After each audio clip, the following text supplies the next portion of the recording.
Doug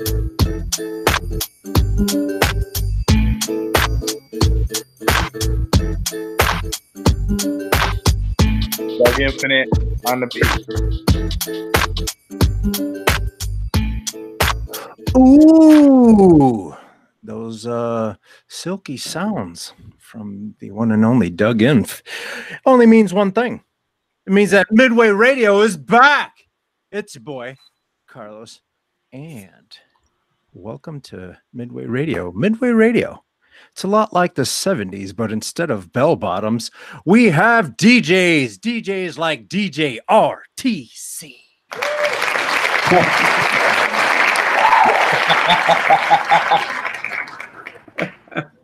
Welcome. He's on strike. Yeah, that means hello. And yeah, I don't think he heard you. How's it going? Yeah, boy. He was like, so he was looking for the studio audience. He's like, where are these people? No, I was just no. Oh, DJs like DJ Risky Business. What's up? Oh, here you go. Here we are. Oh, there we go. Risky Business, always sitting in the dark. And those smooth tones belong to the director extraordinaire, Mr. Ryan. Some say Brian Rockmeyer.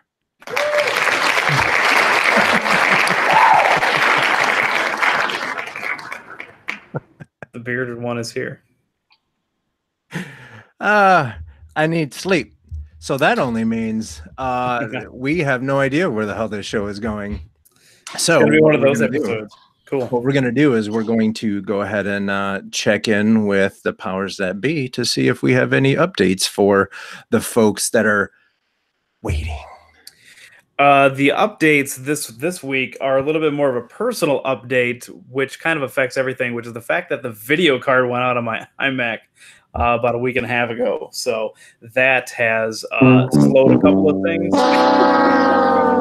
Exactly. So that's slowed a couple of things down. That's why we didn't put out a vignette on Thursday, but they're coming back real soon. New computer coming, all that fun stuff. Yeah, we're getting. I think we're getting pretty close to having a couple of really cool announcements here, either right at the end of the month or beginning of March. We're going to have a couple of cool things to share with everybody, stuff that we've been working on for a while. So that's kind of all the updates that I got really for right now. Yeah. Excellent. Well, let's get into it. We shall. Well, hello and welcome, Mr. RTC. What's going on? What does RTC stand for? Man, right now it doesn't really stand for anything, but when I first thought of it, it was Roosevelt Treasure Chest. Yes, you told us that in the interview. It's fucking great. Yeah. Like President Roosevelt? That was part of it. Roosevelt Road was a popular street. Manny's Deli is right off of the road. Of course, Manny. If anybody hasn't been to Manny's, then they're not from Chicago. Yeah, that was a popular storied delicatessen when I was a youth. So no, yeah, I just made it up. My friends and I when I first got turntables, and I was in college, and a friend of mine was an MC from New York, and I had another buddy, and we would just all kind of come to my apartment and make music with alter egos and weird voices, and somehow mine was Roosevelt Treasure Chest, a pirate on cassette. Isn't that how it always happens? Like you and some of your closest friends go in and everyone convinces each other that name is dope as hell, and then you realize that it's not. Yeah, I was riding with it for a minute, and then when I got back to Chicago, I was doing parties. Knowledge just said that's way too long for a flyer, and shortened it to RTC. But I was gonna give it up, but I have so many DJ drops that it became too much to lose. Nice, for sure. Did you ever think about doing a record with Chester Copperpot? You know what? I had seen that name and heard his. I remember his CDs in the early 2000s, but I don't think I've ever met him actually. Oh, he's a good dude. Yeah, he filmed with us. He's Chester's good, man. old Frontline Crew and did a great record. He's got a fucking sick record with Bamsky. Nice. Yeah, he worked a lot with Bam. KRS-One. He did a whole album, I think, with KRS, right? No, they just had a few songs for that one project that he did. Oh, I know him and Shot did the Copper Shot album too. Long Shot. Yeah. Anyway, so let's get into it with you a little bit, RTC.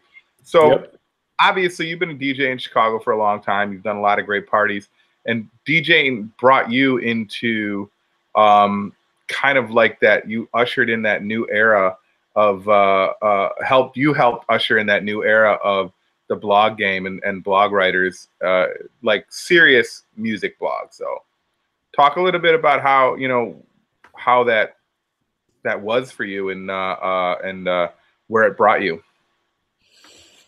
Where kind of blogging brought me. Yeah, like what it did for you, like as an artist even. Man, well, the tandem of DJing and then having the writing outlet was kind of a 1-2 punch, and I think that's what opened a lot of doors, where the having an outlet and writing got me more gigs, and a lot of the gigs or being a DJ brought me a step closer and better relationship with a lot of the artists. So it was like I'd interview someone and that's how I'd get the access, but then I'd get the DJ drop, and then they'd also say, oh, you're like a DJ for real, you're actually good at these parties. So that was a nice combo, and it just led to everything. And then writing in general and coming around at the time that I did, I mean, that opened every door that I burst through. I mean, I never would have met the studio owner, Mike, that I started Closed Session with. He opened the door to me to use his studio for free anytime I wanted, and that came through Knowledge, who I grew up with from Kids in the Hall. But Knowledge, I first reconnected with him to do journalism stuff, and then I not only could do the journalism and had a website, but could DJ and did his mixtapes. And then Mike went and mastered my mixtapes, and that's how everything really snowballed. And even the Closed Session parties, these rappers would come to Chicago and rap next to me in the DJ booth, and then I'd take them to Soundscape, and then I'd put all that on Ruby Hornet. So they all connected for sure. Yeah, and you being a DJ in Chicago, like being able to be a real DJ, that's huge, because Chicago is like such a show, and the hip hop scene here is a very show and prove, like it's a respect thing. So it brought you, that's dope. Like because they're going to want to fuck with you because you are real. Right. You're a real DJ. You're doing dope shit. So they kind of throw that extra respect to you. Yeah. I mean, that was a real thing. I just remember even my earliest gigs, like being sick almost should not be bad or not mess up DJing. Like you really need to prove it. And it's one thing to be have an internet blog and write about stuff you can do. It's definitely another thing where you gotta be, in person, and like people can come test you on everything you've been writing about. And that's the big thing, right? So it's like you can equate it to like sports, right? Like sports writers always get shit because most of them never really played sports to a degree, to any higher level, right? Here's you writing about hip hop, but you can back it all up. You're RTC's out there saying, DJ, yeah, that's me. There's a lot. I'm good, but there are a lot of DJs that are even. No, for sure. And there's elite DJs, but don't be taking your hustle, the importance of your hustle away from you. Stop it. Stop. Right. That was the best, because it does. Awesome, for sure. It does make a big deal, or it makes a big difference if you're writing about something and you can do it, and you're part of the culture and you're part of the movement, rather than just sitting out and saying, "Oh, look, that's that one dude that does blah blah blah blah blah." Right. Well, because then and we know it, then we can read that, and the artists and people that are in the culture can take it with a level of sincerity and seriousness more than like some random kid who just is a super fan, and it's all more opinion based versus actual culture based. Right. I mean, the point of it, the point of Ruby Hornet from the beginning was we wanted to write about everything that was happening from the inside looking out, instead of be like the press going to cover something. It was like, we're going to help put this together. And a lot of the earliest people we were featuring were just friends of mine that I knew from around, or like I said, Knowledge is someone I've known since way before Kids in the Hall, or I even knew what DJing was. Yeah, it's awesome.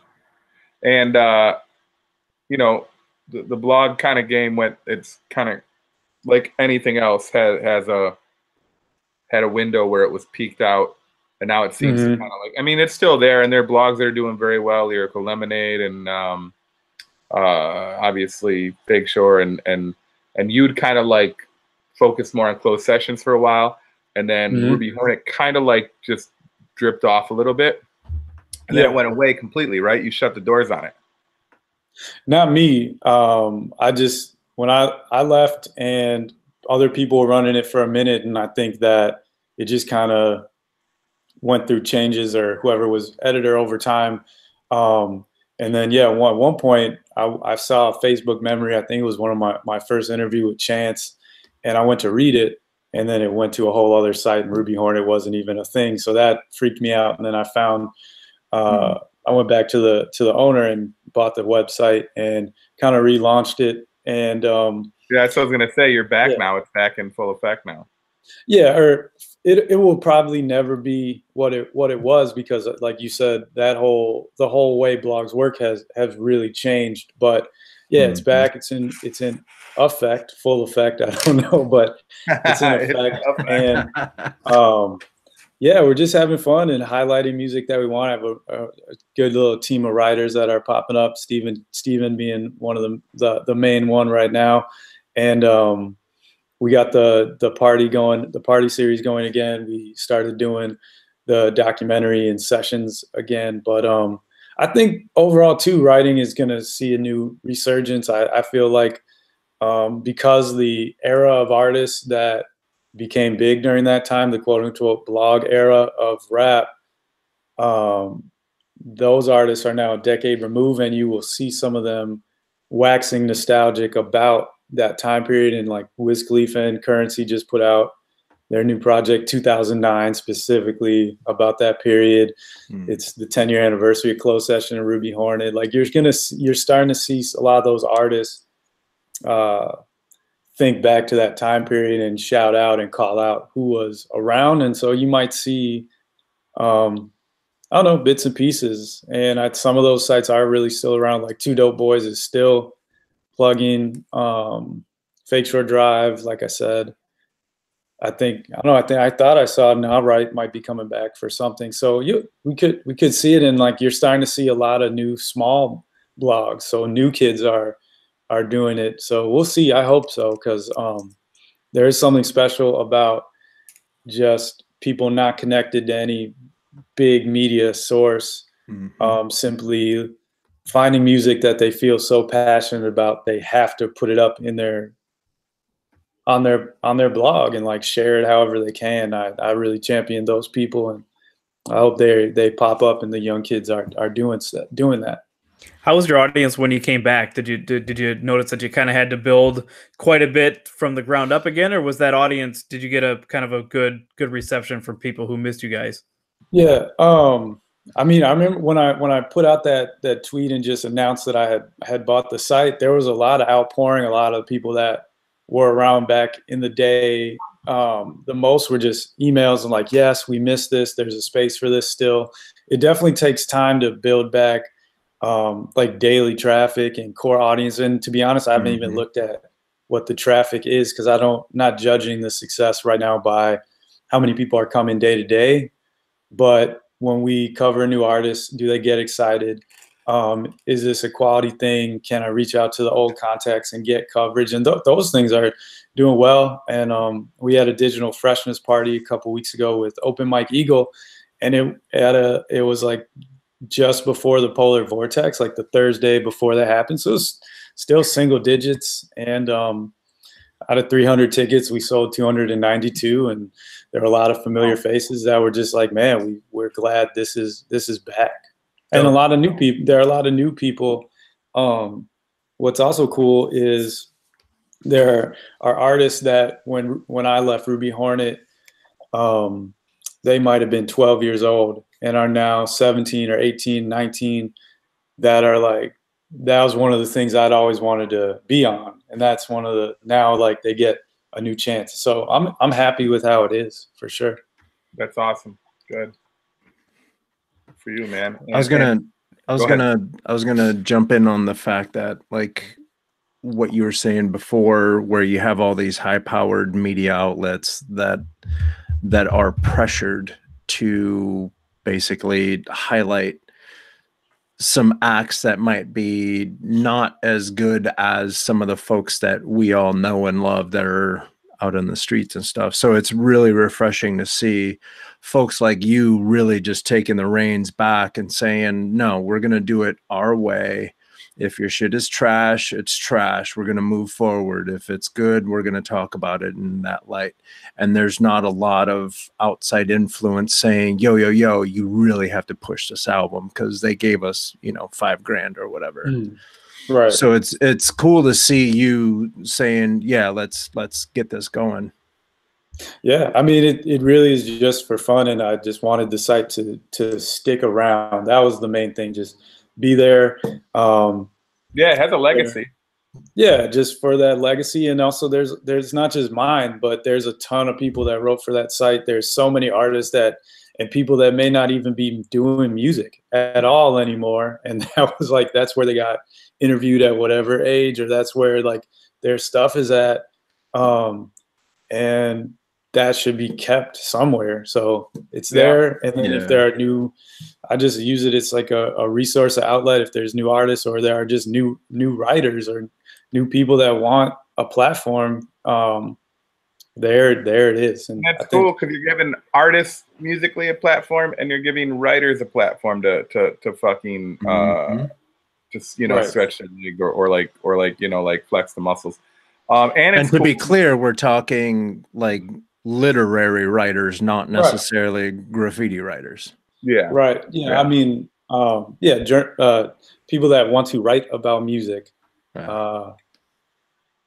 Yeah, those type of people. I mean, everyone needs to start somewhere. So that's how I've been running it. Maybe we can turn it back into something like it was before. But for now, I got so much else happening too. It's just fun to have this thing. And if I'm bored, I can write about music for a little bit. Let's talk about what you got going on. I was gonna say that's a perfect segue. What else is going on? Well, I teach at Columbia College, so doing that right now. I teach full time in their music business program, and then of course run closed sessions with Mike, and we just put out a new EP a couple weeks ago that's doing really well. We have was that the Boathouse? That's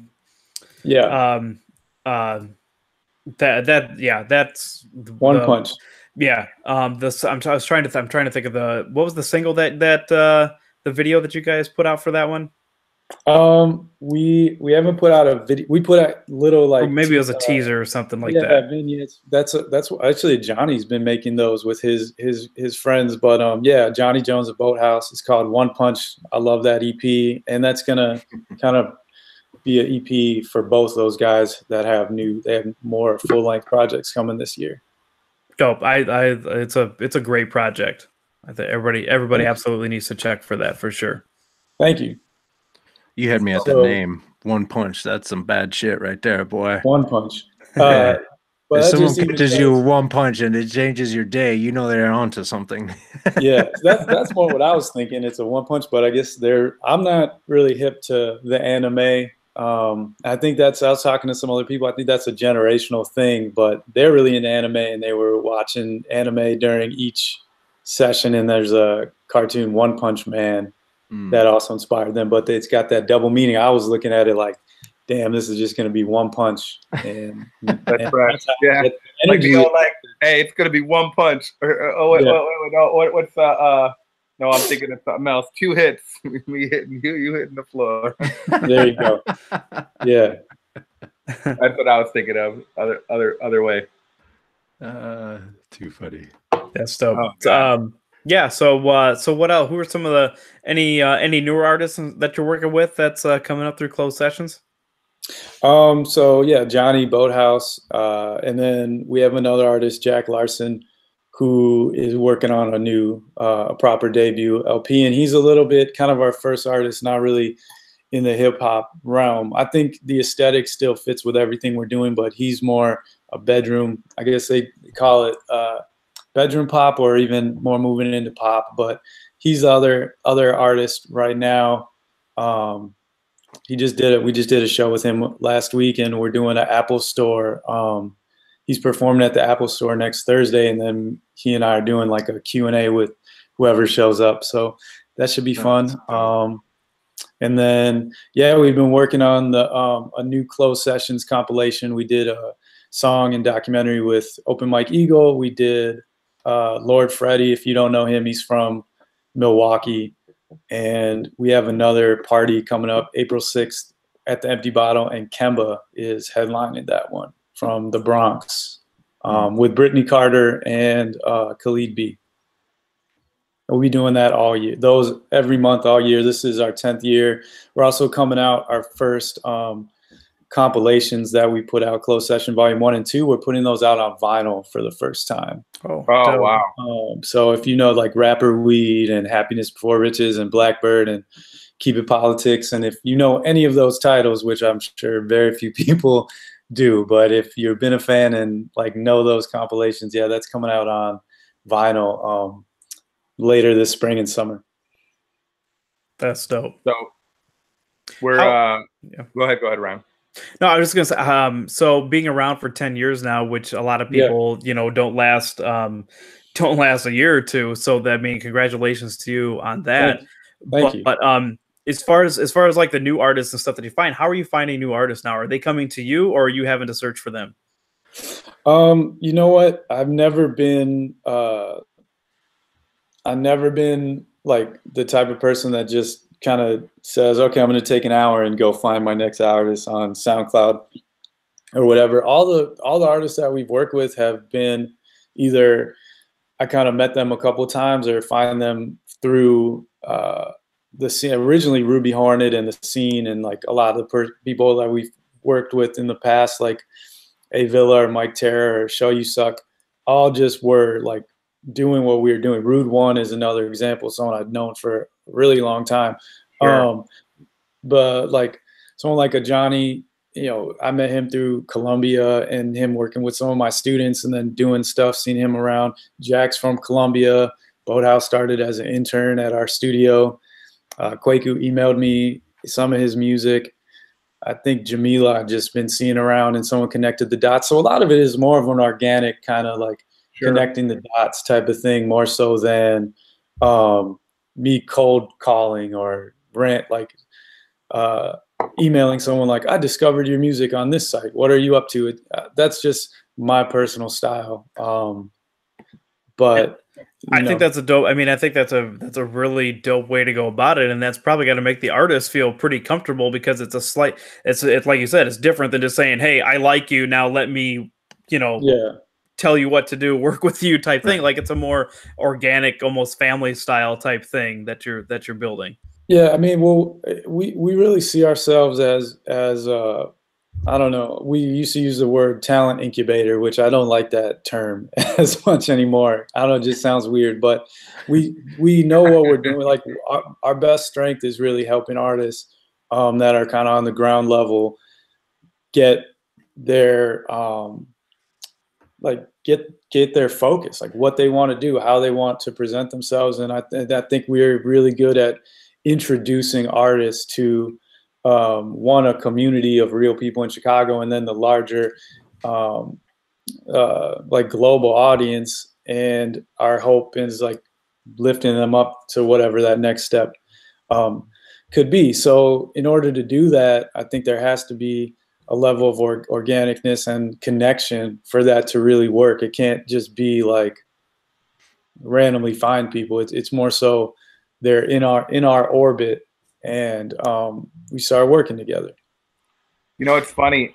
Go ahead, Carlos. You're going to say something. I was just going to say, like, if you are a young artist, this is the kind of messaging that you want to hear when you're trying to get your big break, because they're going to be working with you. They're not going to try to work you into a spot. Mm-hmm. And there's a lot of folks in the music industry that might have what it, quote unquote, what it takes to make it. But then you run into the wrong person, and then, you know, you sign a deal, and what they're basically doing is just putting you on the shelf to get you out of the way out of the way of some bigger acts that maybe you're competing with. So when you're looking for management, you're looking for people that actually know the game. This is the messaging that you're trying to hear. Like, I'm not going to be messing with you unless I believe in what you're doing. Right. Yeah. I mean, we're really like in the trenches with the artists we work with. And, you know, if I don't really believe in the music, there's no way I can make someone else believe in it. It's just not worth, we don't have time or resources to kind of just bring someone on for no reason. Yeah. It's funny. Your closed sessions and Ruby Hornet really kind of started to explode at the tail end of like major labels having any impact on anything. But it's funny, I feel like you would have been like, if you didn't do that and you were like 10 years back, you probably would have been like, ended up at like fucking Loud being like an A&R or something, wouldn't you? I don't know. Doing something, right? Like, it's not too late. I guess, well, no, I mean, he ended up doing obviously music education. You're doing the music business and stuff, but I could have seen you in the actual industry at that high level. Right. I mean, you ever thought of or wanted to do at that time? I mean, yeah, like Ruby Hornet started because I really wanted to write for like I thought I could be Rolling Stone, A-list Rolling Stone writer. That never happened. So in the meantime, I just kept writing and doing my own thing, which was Ruby you were part of the reason. You know, Ruby Hornet was part of the reason why nobody gives a shit about fucking Rolling Stone anymore. Okay. I mean, let's be honest. Like the blogs, right? Reads any, like nobody, and people want ground level shit. Nobody wants to read. Hold up, we're gonna have to go widescreen with this show because we're making his head way too big. Well, no, I'm just saying, like Rolling Stone and a lot of those people, I felt people didn't really believe because there was so much industry shit, like with things being paid for. Like it was hard. Like you guys were ground level, and people believed what they read from you. Right. You know it. Yeah, no, I mean, I think that was that's what that moment was about. You know, the people were able to, and again, just people that love the music were able to kind of have this interesting access that doesn't exist anymore. But even same with like when you're talking about like Loud or wanting to work at a label, I couldn't. Well, first off, I had no idea even how to get one of those jobs just coming in Chicago. I have no connection to the music industry. I don't know anyone. Knowledge was the first person I knew in real life that signed a quote unquote record deal. But, you know, not knowing or getting any of those jobs, that's what led to closed sessions. So if I would have had those jobs or someone would have let me in the door, I wouldn't have probably never started my own thing. So, you know, it is what it is and everything's kind of working out. But sometimes I think about that, or, you know, running your own thing is really hard. Sometimes I'm think like, oh, I have friends that are like A&Rs at RCA or Atlantic that I'll walk through their office and sometimes be like, damn, what if I just had an office here instead of like my own thing? That's a little bit different. But no, I'll at the end of the day, I can do whatever I want. Yeah, that's cool. That's super dope. How do you feel about how everything's changed with the way the internet works, and specifically how algorithms work, and it's kind of changed the whole game? And I don't know if it's the same for blogs. I'm going to state from like a social media aspect. We were just talking about social media used to be such a, you know, like your Instagrams and Facebooks used to be such a good outlet for ground level people to get themselves known. And now, because big companies are involved and everybody, and there's so much money involved now, that unless you have big money, it's hard to get any traction with anything that makes a difference, right? Like you can't. And even then, you can have 5,000 friends and only 3% of your people are ever going to see what you're doing unless you're flipping money to these people. So it's almost literally, social media is literally almost useless to a lot of people. Do you feel that's the same way? And I don't know, I'm just asking, is it similar in the blog game now? I mean, I just know from press, like working our music through the press, it's just, I think one thing is tough because there's just also so much volume of music and kind of decentralized ways to get it. Also, there's fewer and fewer of those standalone blogs. You know, I was sending out one punch to people and I just started deleting contact because they don't write anymore. A lot of those people that were running the sites, even that were my age or, you know, doing that when I was 24, 25, making 30 grand a year to write about music all day in a studio apartment and DJ at night for drink tickets. Like that was awesome. That sounded great. I would do it, whatever, but it's just not as viable as you get older, you know, and go through life. So I just think there's less outlets like that. And there are a lot of the best writers that were also running those now work at a Fader, Noisy, or Complex. And that's kind of a good thing, or Pitchfork, where you're able to sneak in. I think you'll see those bigger websites now covering a lot of smaller artists because those people have infiltrated the old writers. Have infiltrated those big media outlets. And then in streaming, it's just hard because, again, there's like decades of music available on Apple Music and Spotify, and those streaming services have to develop their business is getting people to use the service. It's not break new artists. They're not a record label. They're not a publicity company. They want to, I mean, they're in business to get people to use the service. So if that means making sure the newest Cardi B or Drake or whatever, Taylor Swift, is on the front page the day it drops, because that's what the average listener is going to want to hear. Like that's what they need to do. So you definitely have to change up a lot of the methods I used even 2 or 3 years ago to break an artist. Is I have to get better on my game and change things up. But being creative. Being creative, figuring out how to really get it back. That's why I even said like maybe the small blogs will start to come back again, because there's a top level now. The major labels have kind of figured out how to do it. Spotify exists. The infrastructure is there. But so now below the surface, there's room now for that below the surface thing to bubble. There has to be a new place for kids to do their thing. You know, that blog era, the Chance era, those kids were able to create everything by using those avenues. All those avenues aren't there anymore. Like they're there, but they're not useful because of the money that's involved with it now. So there's always something bubbling. There's always a new thing that's going to happen. So exactly. Do we know? We don't. I guess maybe not. And a bunch of writers too have taken jobs. A lot of people from that blog era have taken jobs at Apple and Spotify. So I think you're going to see when they can put their influence on it, that might change those services and how they work too. I just think we're in a big time of change. And you see it a little bit. Yeah, you're starting to see. You see it a little bit, like on iTunes. You have, what is that? Like with Zane Lowe and what's his face from New York? Ebro, yeah. Like you're starting to see them go back to the roots of actually breaking an artist. And I mean, Ebro has his Discover Music. I don't know if that's daily or weekly, but we've been featured in that little segment, and he has just kind of this is who you can discover right now.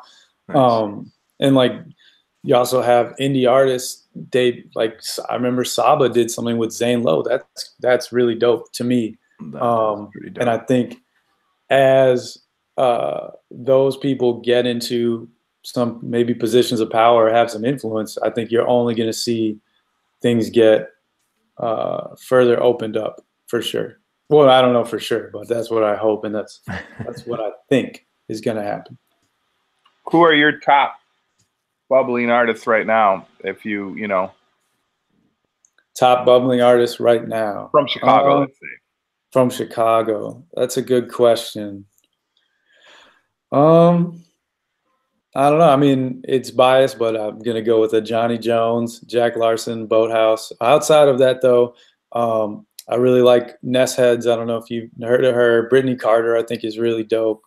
Who else was I listening to recently? I like Def C. I mean, he's not necessarily new, sure, but he's just, I think he's great at rapping. He's older, but here's the thing. It's like if everybody don't know him, he's new. It doesn't matter. Yeah. You know? I mean, another dude, we just had Fest Grandiose. He makes beat. He's a producer, sure, instrumentalist. He put on a ridiculous beat set.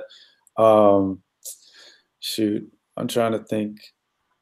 I'm like blanking on just who I was even been writing about. There's this other kid named Huey Briss. He's from LA. I think he's really good. Add2 just put out some new music. Yeah.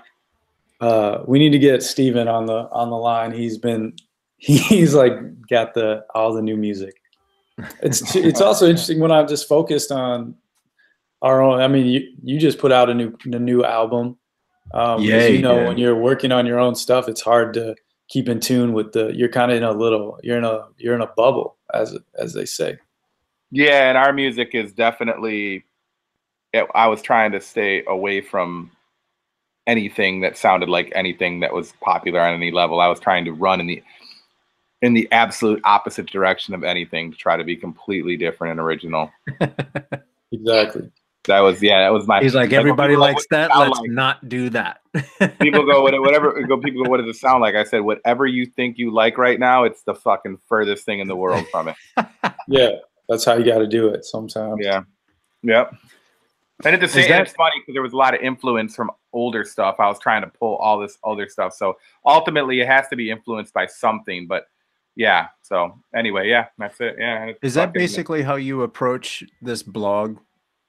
Like, I'm tired of reading everybody else's stuff because it's all corny and it all kind of basically sounds the same. I want my own voice out there.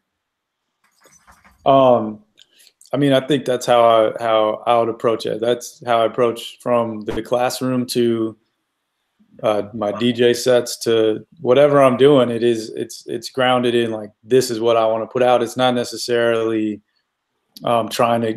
I'm not really even trying to go against anything per se. It's more so, this is just what I think is going to be cool, and I like it. That's just, even when I'm in the classroom, I'm trying to think like, what would I want? How would I want to be taught if I was a student in this class? If I was a young 18-year-old, how would I want the music industry explained to me? Okay. And that's just how it's working. My favorite artists that inspired me to get into all this, like that, I go read their books, their interviews, and that's kind of their philosophy has been. Being an instructor and teaching the kids, do you kind of use that as kind of little testing ground for certain things, for different ideas or music? Do you test your students and kind of gauge where they're at as far as music goes, or you just of course, I'd be stupid not to do that. You know, those kids are going to be my peers one day, and understanding where they're at or how times have changed, and also what they do know from the past. That's part of the fun, and like that's how we can connect on things. That's awesome. Yeah, it's how many rappers you found in your class?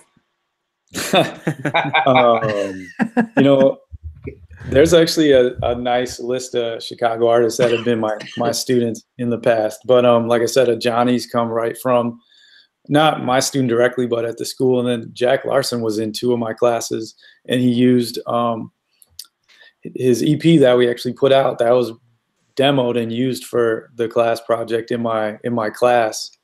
And I was like, it's pretty good. Maybe let's hold on to this. You got a little farm system over there, huh? Way to go, Joe Madden. You got your little farm system over there. Right. Yeah, it's a hotbed. Columbia College actually got a lot going on for sure. Oh yeah, I mean Columbia College historically, you know, they had one of the first big Chicago hip hop shows ever in the '90s, the Jimmy Hat Fest, and that was done right there. Oh, nice.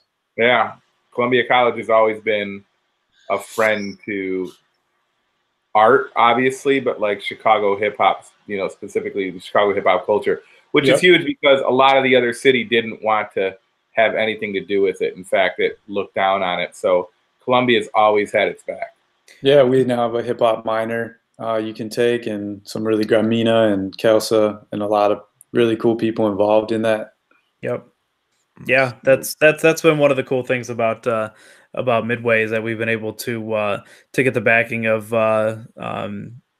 support, not like financial backing, but get the support of Columbia College Hollywood, and our partnership with the Center for Black Music Research. There is kind of like, you know, they're going to help us be like the backbone as we're developing these Chicago hip hop archives, and it's been really cool. We've actually been had the privilege to I mean, you know, Risky and I've known Amina and Chris for a really long time, so it was really cool that she invited us to her I think we were part of her very first class. When she started that minor, and since, you know, she always invites us back when she does her Chicago Hip Hop Week, and we always kind of kick that off and kind of, you know, talk a little, obviously talk about the project, but then talk to the kids about like the, you know, the history of the city and hip hop and stuff like that. So it's really cool. It's a lot of cool stuff that Columbia's got going on over there. Nice. Awesome. Well, thank you for letting me say that. I'll make my bosses happy. That's easy. Well, you know, it's when a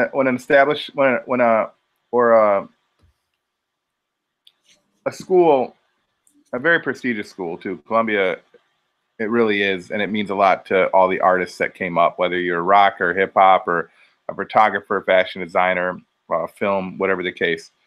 You know, it's a lot of people's alma mater, and no, it means a lot that they stand behind things, especially, like I said, when the city not necessarily doesn't want to stand behind it, or venues or other things, and to have the backing of the school itself, and, you know, the teachers and everybody saying, no, this is important and this is why. That's amazing.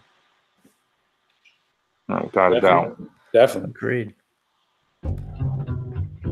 Uh-oh.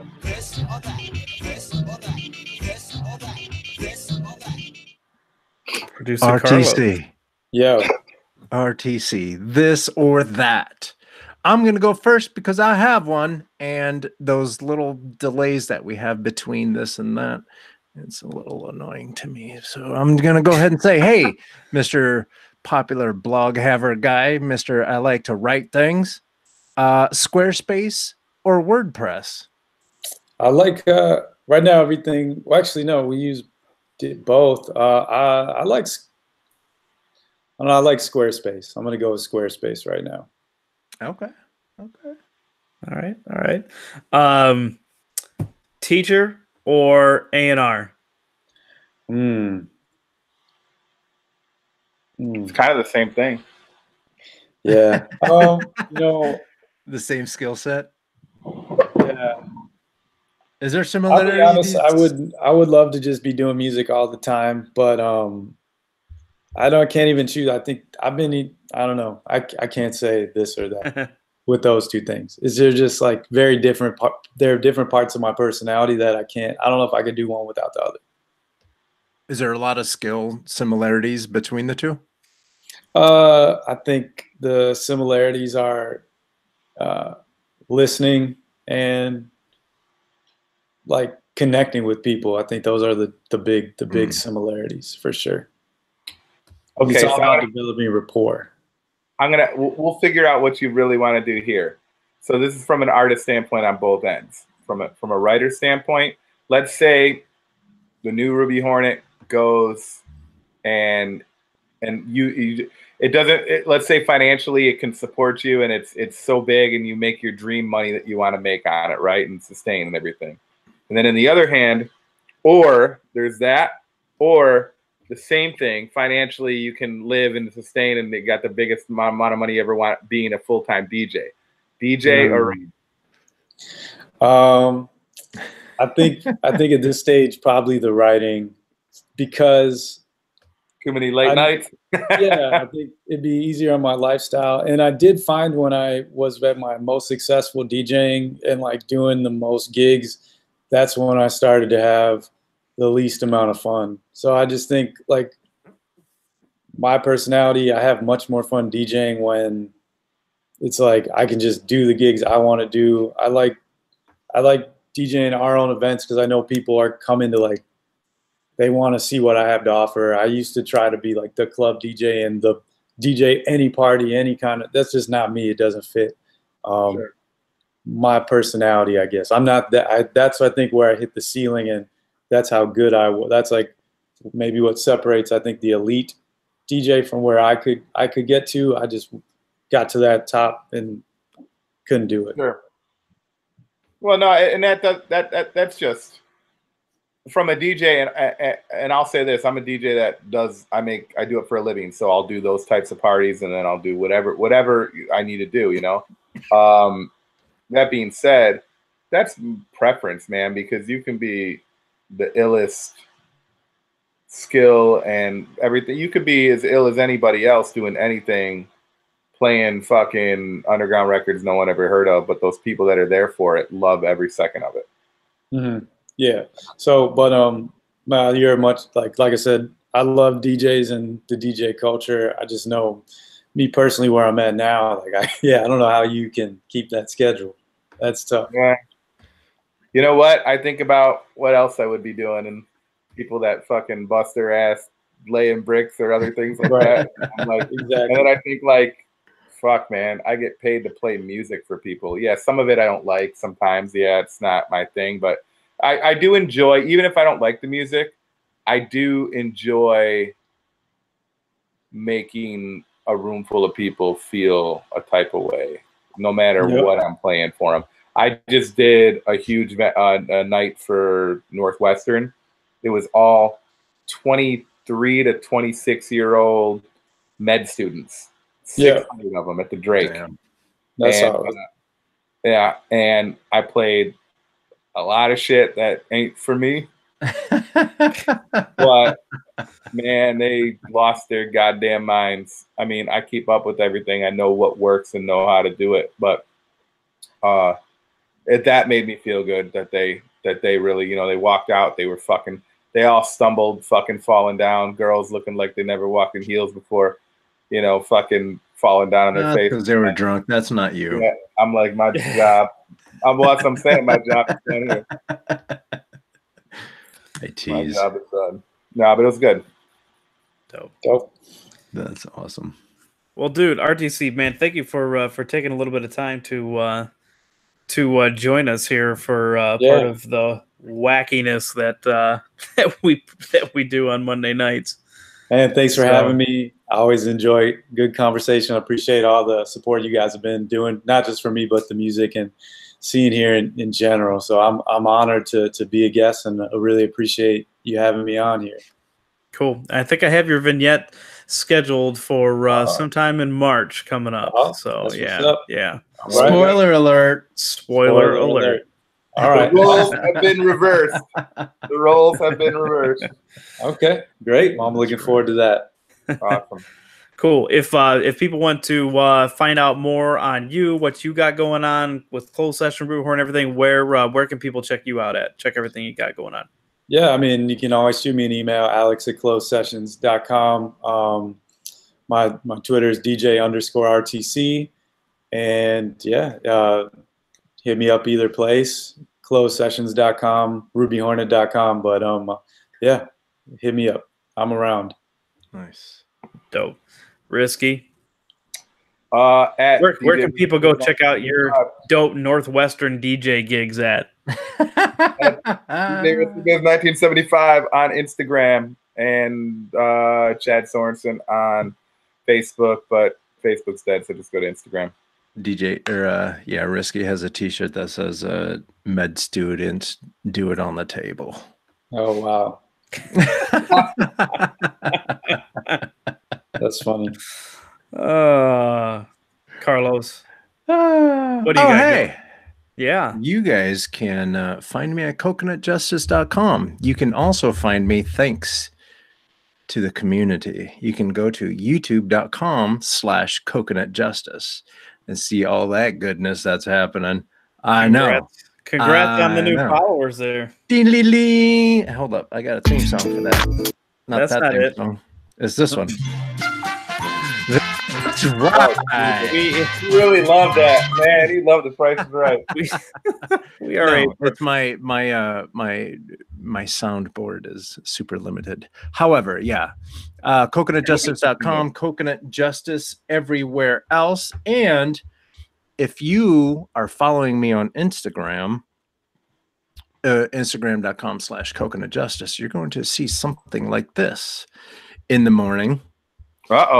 Yeah, my boy RTC in the house. And I love it. Yeah. I love it. I'm gonna finish this up. And then I'll post this up. And yeah. Okay. Wow, Mom. That's great. That's me. Wow. Yeah, so handle that. I look like I'm going on a late night jog or might be up to no good in that. Do you need to see the reference photo? No. Oh, Okay. I think I know what the reference photo is. I know what it is. Yeah, I do know. I know exactly what that's from. That's great. That was a good day. Cool. And then people can find me on Twitter and Instagram at 278media. The number's 278media. And of course, Midway is Midway Doc, kind of across the board on Facebook, Twitter, Instagram. Midway Doc, midwaydocumentary.com is the site. Check us out there. We got a lot of cool stuff coming up real soon.